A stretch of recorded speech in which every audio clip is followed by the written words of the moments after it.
All right, so let's go ahead and check in on some of that 4A action. Talked about the SEC, right? District 9, the reigning District 9 4A D2 champion, Hamshire-Fannett Longhorns, had a few holes on this 2025 roster that needed to be filled through a JV that went 9-0 last year. That matters. And, I mean, coming into Fort Bend Crawford, welcoming them in town tonight, a win would very well put them in a very impressive position as they would be 4-0.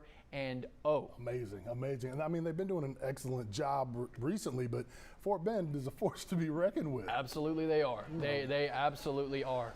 Let's see how this one plays out. It's always great, that feeling when you first run it out on the football field. Early action though, Hamshire-Fannett, Blake Broussard, the QB, he's running around, he's looking, and he finds his man, Dwayne Long, who makes a man miss.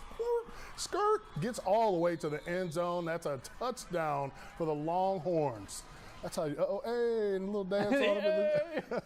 But Crawford was not to be messed with either. They find Benji Fisher, who gets it to Alvin Mosley. He sends it all the way to the house for a touchdown. A little bit later, though, Blake Broussard with the core beat. The QB move all the way to the outside, round the outside, turns on the Jets and gets upfield before he gets pushed out of bounds. That would set up a touchdown. Jess Folsom, he can't be stopped, won't be stopped. Poof, poof, poof, poof. Touchdown, get in the end zone. That's how it's done. But the final in this one, Fort Bend, a force to be reckoned with. They run away 63-21. Tough one right there. But Cameron Burchett is going to join us live tonight with the post-game reaction. And Cam, this one got out of hand.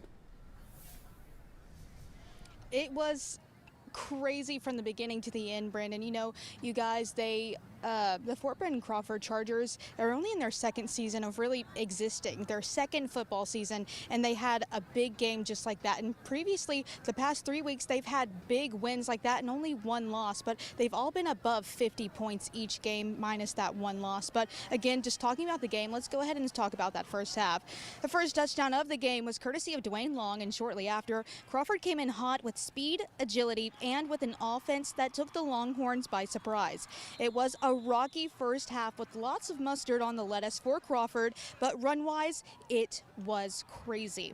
Since the beginning of the game, it was a game of cat and mouse of who can get the most touchdowns. Literally, it was back-to-back touchdowns for these teams. But after halftime, Hampshire stayed stagnant, battling the Chargers' strong defense while they steadily advanced right past them. And again, you heard that final score, 63-21 here in Longhorn territory, making this the Horns' first loss of the season. And now next week on Friday, Hamshire-Fannett will be taking on Stafford again right here at home in week 5. But again, it was a tough loss. I don't think anybody here in the stadium expected, you know, that big of a, I guess you would call just a margin of just points differences there. But like I said, this was Crawford's only second season of football that they've been in existence. And these guys just came in with speed, agility, and just a powerhouse that I just don't think the Longhorns were ready for. And they tried their best. There was constant back and forth of the field. It's just they fell a little short. And, you know, it's always sad whenever that happens. But you can tell these boys played their hearts out tonight. And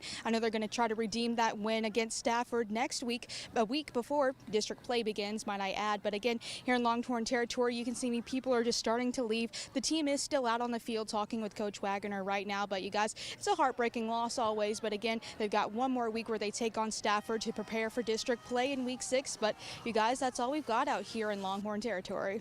That's our Cameron Burchett, and she's absolutely right. You talk about these mistakes, and you talk about these things that you want to try and fix. And I genuinely need people to understand that I think this, and you know because you played, losses like this for a young team like Hamshire-Fannett is actually a good thing, and it can really help you in the long run. And I don't think they're going to see competition quite like that, even though they play in one of the hardest districts in all of Texas high school football. Yeah, I mean, it's always good to have something to build on. You know, nobody ever wants to lose, especially losing by giving up 60-something points. You know, but you know, having a chance to go back to work and still get another game in before you get ready for district play, because that's when things really start to matter. They do. District play. And, they do.